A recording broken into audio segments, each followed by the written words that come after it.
നമസ്കാരം മലയാളി വാർത്തയിലേക്ക് സ്വാഗതം. കഴിഞ്ഞ ദിവസം കോട്ടയത്തടക്കം വലിയ രീതിയിലുള്ള കനത്ത മഴ പെയ്തിറങ്ങിയിരുന്നു. വലിയ രീതിയിലുള്ള വെള്ളപ്പൊക്കം, നാശനഷ്ടങ്ങൾ, മഴക്കെടുതിയൊക്കെ ശക്തമായി. ഈ സാഹചര്യത്തിൽ കനത്ത മഴയിൽ BJP ദേശീയ നിർവാഹക സമിതി അംഗം PC ജോർജിന്റെ പൂഞ്ഞാറിലെ വീട്ടിലും വെള്ളം കയറി. വീട്ടിലും ഭാര്യയുടെ കടയിലുമായി ഏതാണ്ട് 40 ലക്ഷം രൂപയുടെ നഷ്ടമുണ്ടായെന്ന് PC ജോർജ് തന്നെ പറഞ്ഞിരിക്കുകയാണ്. 40 കൊല്ലമായി താൻ ഇവിടെ താമസിക്കാൻ തുടങ്ങിയിട്ട് ഇന്ന് വരെ ഇതുപോലൊരു അവസ്ഥ ഉണ്ടായിട്ടില്ല. ഇത്രയും വെള്ളം കയറുന്നത് ആദ്യമായിട്ടാണ്. പുലർച്ചെ 2 മണിക്കാണ് തൊട്ടടുത്ത് താമസിക്കുന്ന ബാങ്ക് ഉദ്യോഗസ്ഥൻ വീട്ടിലെത്തി വാതിലിൽ മുട്ടിയത്. അപ്പോഴാണ് വെള്ളം കയറുന്നുണ്ടെന്ന് അറിഞ്ഞത്. ഏതാണ്ട് 2:30 മണി ആയതോടെ വീടിനകത്തേക്കും വെള്ളം കയറി. ഏതാണ്ട് 3.5 അടി വെള്ളം വീടിനകത്ത് കയറി. താനും ഭാര്യ ഉഷയും രണ്ടാമത്തെ മകൻ ഷെയ്നുമാണ് അപ്പോൾ വീട്ടിലുണ്ടായിരുന്നതെന്ന് PC ജോർജ് പറഞ്ഞു. പെട്ടെന്ന് തന്നെ ഞങ്ങൾ വീടിന്റെ മുകളിലത്തെ നിലയിലേക്ക് മാറി. വെള്ളം കയറി വീട്ടിലെ ഉപകരണങ്ങൾ പലതും നശിച്ചു. പാത്രങ്ങൾ, ഫ്രിഡ്ജ്, TV തുടങ്ങി നശിക്കാത്ത ഒന്നുമില്ല. പലതും വെള്ളം കയറി നശിക്കുന്ന സാഹചര്യമുണ്ടായി. വീട്ടിൽ മാത്രം ഏതാണ്ട് 10 ലക്ഷം രൂപയുടെ നഷ്ടമാണ് ഉണ്ടായത്. 2 ഇന്നോവ കാറുകളിലും വെള്ളം കയറി. അതുമാത്രമല്ല, പൂഞ്ഞാറിൽ ഭാര്യ ഉഷ ഒരു സ്ഥാപനം നടത്തുന്നുണ്ട്. അവിടെയും വെള്ളം കയറി. സാരികളെല്ലാം നശിച്ചുപോയി. പലതും വില കൂടിയ സാരികളാണ്. ഏതാണ്ട് 30 ലക്ഷം രൂപയുടെ നഷ്ടമുണ്ടായി എന്നാണ് കണക്കാക്കുന്നതെന്നും PC ജോർജ് വ്യക്തമാക്കി. പൂഞ്ഞാർ മേഖലയിൽ കഴിഞ്ഞ ദിവസം 213 മില്ലിമീറ്റർ വരെ മഴയാണ് കിട്ടിയത്. അർദ്ധരാത്രിയോടെയാണ് ഈരാറ്റുപേട്ട ഭാഗത്ത് വെള്ളം ഉയർന്നു തുടങ്ങിയത്. ഓണക്കാലം മുന്നിൽ കണ്ട് സാധനങ്ങൾ സ്റ്റോക്ക് ചെയ്തിരുന്ന ഈരാറ്റുപേട്ടയിലെ സാധാരണക്കാരായ വ്യാപാരികളുടെ അവസ്ഥയും സമാനമാണ്. കോടിക്കണക്കിന് രൂപയുടെ നഷ്ടമാണ് ഈരാറ്റുപേട്ടയിലെ കച്ചവടക്കാർക്ക് ഒറ്റ രാത്രി കൊണ്ടുണ്ടായത്. പച്ചക്കറി കടകൾ മുതൽ വലിയ ടെക്സ്റ്റൈൽ ഷോപ്പുകൾ, ചെരുപ്പ് കടകൾ, പലചരക്ക് കടകൾ എന്നിവയിലെല്ലാം വെള്ളം കയറി സാധനങ്ങൾ മുഴുവൻ നശിക്കുന്ന സാഹചര്യമുണ്ടായിരിക്കുകയാണ്. ഇനി നമുക്ക് മറ്റൊരു റിപ്പോർട്ടിലേക്ക് കൂടി പോകാം. ഈ കളക്ടർമാർക്ക് നേരെ വിമർശനം ഉയരുന്നുണ്ട്. അവധി പ്രഖ്യാപിക്കാൻ വൈകുന്നു എന്ന് ചൂണ്ടിക്കാട്ടിയാണ് കളക്ടർമാർക്ക് നേരെ വിമർശനമുയരുന്നത്. അത്തരത്തിൽ കഴിഞ്ഞ ദിവസം ആലപ്പുഴ കളക്ടർക്ക് നേരെ വിമർശനമുണ്ടായി. ആ റിപ്പോർട്ടിലേക്ക് വിശദമായി നോക്കാം നമുക്ക്. കനത്ത മഴയെ തുടർന്ന് ആലപ്പുഴ ജില്ലയ്ക്ക് അവധി നൽകിയിട്ടും അവധി പ്രഖ്യാപിക്കാൻ കളക്ടർ വൈകിയതാണ് രക്ഷിതാക്കൾ വിമർശിക്കാനിടയായത്. കഴിഞ്ഞ ദിവസം 11 ജില്ലകളിലെ കളക്ടർമാർ തിങ്കളാഴ്ച വിദ്യാഭ്യാസ സ്ഥാപനങ്ങൾക്ക് അവധി പ്രഖ്യാപിച്ചിരുന്നു. ആലപ്പുഴയിൽ കുട്ടനാട്, ചെങ്ങന്നൂർ എന്നീ 2 താലൂക്കുകൾക്കാണ് കളക്ടർ ഷാജി V നായർ അവധി നൽകിയത്. എന്നാൽ രാത്രിയിൽ മഴ തുടർന്നതോടെയാണ് അവധി ജില്ല മുഴുവനിലും ആക്കിയത്. തുടർന്ന് രാവിലെ 6 മണിയോടെ അവധി അറിയിപ്പ് കളക്ടറുടെ ഫേസ്ബുക്ക് പേജിൽ വരികയായിരുന്നു. അവധി പ്രഖ്യാപനത്തെ വിദ്യാർത്ഥികൾ സ്വീകരിച്ചപ്പോൾ രക്ഷിതാക്കൾ തീരുമാനം വരാൻ താമസിച്ചതിൽ അമർഷം പ്രകടിപ്പിക്കുകയായിരുന്നു. ചേർത്തലയിൽ ഇത്രത്തോളം മഴ പെയ്തിട്ടും എന്തുകൊണ്ട് അവധി പ്രഖ്യാപിക്കൽ വൈകിയെന്നും രാത്രി 1 മണിക്ക് ഫോണിൽ സൈറൻ വന്നിട്ടും അവധി കൊടുക്കുന്നില്ല എന്ന് കരുതിയതാണ് എന്നതടക്കമുള്ള കമൻറ്റുകൾ കളക്ടറുടെ ഫേസ്ബുക്ക് പേജിൽ വന്നു. കുട്ടികൾ ട്യൂഷന് പോയെന്നും നിങ്ങളൊക്കെ എന്ത് കളക്ടറാണെന്നും രക്ഷിതാക്കൾ ചോദിക്കുന്നുണ്ട്. ഇത്രയും വൈകിയത് എന്തിനാണ് എന്നതടക്കമുള്ള ചോദ്യമാണ് കളക്ടർമാർക്ക് നേരെ രക്ഷിതാക്കൾ ഉന്നയിച്ചത്. മറ്റൊരാൾ കുറിച്ചിരിക്കുന്നു നോക്കാം. നാടിന്റെ സുരക്ഷ മുൻനിർത്തി അങ്ങെടുത്ത തീരുമാനങ്ങളെ പൂർണ്ണമായി ബഹുമാനിക്കുന്നു. എങ്കിലും വളരെ വിനീതമായ ഒരു കാര്യം അങ്ങയുടെ ശ്രദ്ധയിൽപ്പെടുത്താൻ ആഗ്രഹിക്കുകയാണ്. നിലവിൽ താലൂക്കുകൾ തിരിച്ച് അവധി പ്രഖ്യാപിക്കുന്നതിനേക്കാൾ ആലപ്പുഴ ജില്ലയ്ക്ക് മുഴുവനായി അവധി നൽകുന്നതായിരിക്കും ഈ സാഹചര്യത്തിൽ കൂടുതൽ ഉചിതം. മാവേലിക്കര ഉൾപ്പെടെ പത്തനംതിട്ടയോടും മറ്റ് സമീപ പ്രദേശങ്ങളോടും ചേർന്ന് കിടക്കുന്ന താലൂക്കുകളിലും കനത്ത മഴയും അതിരൂക്ഷമായ വെള്ളക്കെട്ടും അനുഭവപ്പെടുന്നുണ്ട്. കൂടാതെ മഴക്കാലമായതോടെ സ്കൂളുകളിൽ കുട്ടികൾക്കിടയിൽ പനി, വിട്ടുമാറാത്ത ചുമ, മറ്റ് പകർച്ചവ്യാധികൾ എന്നിവ അതിവേഗം പടർന്നു പിടിക്കുകയാണ്.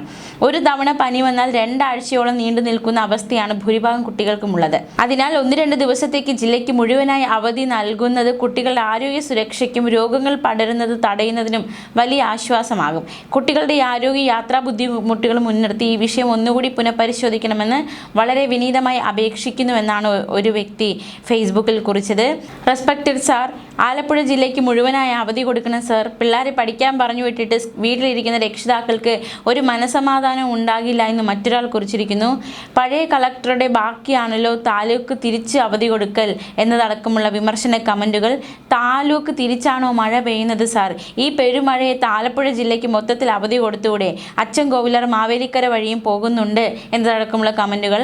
അമ്പലപ്പുഴയുടെ കിഴക്കൻ മേഖലയിൽ ശക്തമായ വെള്ളക്കെട്ടുണ്ട്. കടലോര പ്രദേശത്തും ശക്തമായ തിരയുണ്ടെന്നടക്കമുള്ള കമന്റുകളൊക്കെ നിറയുന്നുണ്ട്.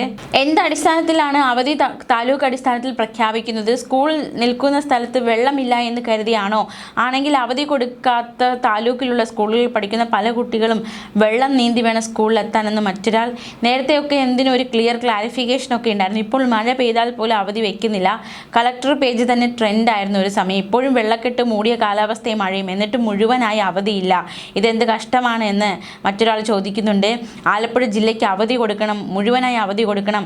ആലപ്പുഴ ജില്ലയ്ക്ക് അവധി കൊടുക്കണം, എന്തെങ്കിലും പറ്റിയിട്ട് അവധി കൊടുത്തിട്ട് കാര്യമുണ്ടോ എന്ന് മറ്റൊരാൾ ചോദിക്കുന്നുണ്ട്. അങ്ങനെ കമൻറ്റുകളെ കൊണ്ട് നിറയുകയാണ്. എന്തായാലും ആലപ്പുഴ കളക്ടർക്ക് നേരെ വലിയ രീതിയിലുള്ള വിമർശനമാണ് ഈ കമൻറ്റുകളിൽ നിറയുന്നത്. ഇനി നമുക്ക് എറണാകുളത്തേക്ക് പോകാം. സ്കൂളുകൾക്ക് അവധി പ്രഖ്യാപിച്ചതിൽ എറണാകുളം ജില്ലാ കളക്ടർ ജി പ്രിയങ്കയുടെ പേജിലും വിമർശന കമൻറ്റുകൾ നിറഞ്ഞു. ശക്തമായ മഴയ്ക്ക് സാധ്യതയുണ്ടെന്ന കാലാവസ്ഥാ വകുപ്പിന്റെ മുന്നറിയിപ്പിനെ തുടർന്ന് മറ്റു ജില്ലകളിൽ നേരത്തെ അവധി പ്രഖ്യാപിച്ചതാണ്. എന്നാൽ എറണാകുളത്ത് രാത്രി 11 മണി കഴിഞ്ഞാണ് കളക്ടറുടെ പേജിൽ അറിയിപ്പ് വന്നത്. പിള്ളേരൊക്കെ ഉറങ്ങുന്നതിന് മുമ്പ് ഇക്കാര്യത്തിൽ തീരുമാനം എടുക്കേണ്ടേ എന്നായിരുന്നു കളക്ടറുടെ പേജിൽ ആളുകൾ കമൻറ്റിലൂടെ ചോദിച്ചത്. ഇതൊക്കെ പിള്ളേർ ഉറങ്ങുന്നതിന് മുൻപേ പ്രഖ്യാപിക്കേണ്ടതല്ലേ? ഇതിപ്പോൾ പ്രധാനമന്ത്രി രാത്രി ലൈവിൽ വരുന്ന പോലെ ആയല്ലോ എന്നായിരുന്നു മറ്റൊരാൾ ചോദിച്ചത്. ആവശ്യം പരിഗണിച്ച് അവധി തന്ന കളക്ടർക്ക് ദീർഘായുസ്സും ആരോഗ്യം ആശംസിക്കുന്നുവെന്ന് കമന്റിൽ കുറിച്ചവരുമുണ്ട്. ഇതൊക്കെ നേരത്തെ അറിയാനുള്ള സെൻസും സെൻസിബിലിറ്റിയും വേണമെന്ന ഉപദേശവും ചിലർ നൽകുന്നുണ്ട്. കുട്ടികളുടെ കാര്യങ്ങൾക്കനുസരിച്ച് പലതരത്തിലുള്ള തയ്യാറെടുപ്പുകളും മാതാപിതാക്കൾക്ക് നടത്താനുണ്ടെന്നും അല്പം കൂടി നേരത്തെ അവധി പ്രഖ്യാപനം പരിഗണിക്കണമെന്നുമായിരുന്നു കളക്ടറോട് ആളുകൾ ആവശ്യപ്പെടുത്തത്. ഇനി നമുക്ക് കാസർഗോഡേക്ക് പോകാം. കാസർഗോഡ് ജില്ലയിലെ വിദ്യാഭ്യാസ സ്ഥാപനങ്ങൾക്ക് ഇന്ന് അവധിയാണെന്ന് കഴിഞ്ഞ ദിവസം കളക്ടർ തന്നെ ഫേസ്ബുക്കിലൂടെ അറിയിച്ചിരുന്നു. കാസർഗോഡ് ജില്ലയിൽ ശക്തമായ മഴ തുടരുന്നതിനാൽ മുൻകരുതൽ നടപടിയായി ജില്ലയിലെ പ്രൊഫഷണൽ കോളേജുകൾ ഉൾപ്പെടെയുള്ള എല്ലാ വിദ്യാഭ്യാസ സ്ഥാപനങ്ങൾക്കുമാണ് ഇന്ന് അവധി പ്രഖ്യാപിച്ചത്. കോളേജുകൾ, പ്രൊഫഷണൽ കോളേജുകൾ, സ്കൂളുകൾ, അങ്കണവാടികൾ, ട്യൂഷൻ സെന്ററുകൾ, ICSE, CBSE സ്കൂളുകൾ, കേന്ദ്രീയ വിദ്യാലയങ്ങൾ ഉൾപ്പെടെ എല്ലാ വിദ്യാഭ്യാസ സ്ഥാപനങ്ങൾക്കും, മദ്രസ ഉൾപ്പെടെ മതവിദ്യാഭ്യാസ സ്ഥാപനങ്ങൾക്കും അവധി ബാധകമാണ്. മുൻകൂട്ടി നിശ്ചയിച്ച സർവകലാശാല പൊതുപരീക്ഷകൾക്കും അഭിമുഖങ്ങൾക്കും മാറ്റമുണ്ടായിരിക്കുന്നതല്ല എന്നും ജില്ലാ കളക്ടർ വ്യക്തമാക്കുകയുണ്ടായി. മാത്രമല്ല, കാസർഗോഡ് കളക്ടർ നേരത്തെ പങ്കുവച്ച മറ്റൊരു ഫേസ്ബുക്ക് പോസ്റ്റിലേക്ക് കൂടി നമ്മൾ പോവുകയാണ്. പ്രിയപ്പെട്ട കൂട്ടുകാരെ, ഇന്നലെ നമ്മുടെ ജില്ലയിൽ ഓറഞ്ച് അലർട്ട് പ്രഖ്യാപിച്ചിരുന്നെങ്കിലും കാര്യമായ മഴയുണ്ടായിരുന്നില്ല എന്ന് അദ്ദേഹം ഒരു ഫേസ്ബുക്ക് പോസ്റ്റ് വഴി പങ്കുവച്ചിട്ടുണ്ട്. അത് കഴിഞ്ഞ ദിവസത്തെയാണ്.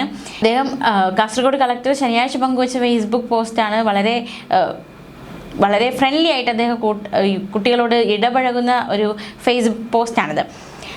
ശനിയാഴ്ചത്തേക്ക് പ്രത്യേക മഴ മുന്നറിയിപ്പുകളൊന്നും ഉണ്ടായിരുന്നില്ല എന്നതിനാലും ശനിയാഴ്ച ആയതിനാലും സ്കൂളുകൾക്ക് നേരത്തെ ഒരു അവധി പ്രഖ്യാപിക്കേണ്ട സാഹചര്യം ഉയർന്നു വന്നില്ല. എന്നാൽ രാവിലെ കാലാവസ്ഥാ വകുപ്പ് ജില്ലയിൽ പെട്ടെന്ന് റെഡ് അലർട്ട് പ്രഖ്യാപിക്കുകയും ശക്തമായ മഴ പെയ്യാൻ തുടങ്ങുകയും ചെയ്തു. അപ്പോഴേക്കും നമ്മുടെ പ്രിയപ്പെട്ട കൂട്ടുകാരിൽ പലരും സ്കൂളിലേക്ക് തിരിച്ചു കഴിഞ്ഞിരുന്നു. ആ ഘട്ടത്തിൽ പെട്ടെന്നൊരു അവധി പ്രഖ്യാപിക്കുന്നത് കൂടുതൽ ആശയക്കുഴപ്പത്തിന് ഇടയാക്കുമെന്ന് കരുതിയാണ് രാവിലെ അവധി മാത്രവുമല്ല, റെഡ് അലർട്ട് ഉണ്ടായിരുന്നെങ്കിലും നമ്മുടെ ജില്ലയിൽ പരിഭ്രാന്തരാകേണ്ട സാഹചര്യമൊന്നും ഉണ്ടായിരുന്നതുമില്ല. എന്നിരുന്നാലും ഈ കനത്ത മഴയും അവഗണിച്ച് നമ്മുടെ മിടുക്കരായ കൂട്ടുകാർ കൃത്യസമയത്ത് സ്കൂളിലെത്തി. സാരമില്ല, അടുത്ത തവണ നമുക്ക് പരിഹരിക്കാം. വെള്ളിയാഴ്ച അവധി ദിനം എല്ലാവരും ഫലപ്രദമായി ചെലവഴിച്ചു എന്ന് കരുതുന്നു.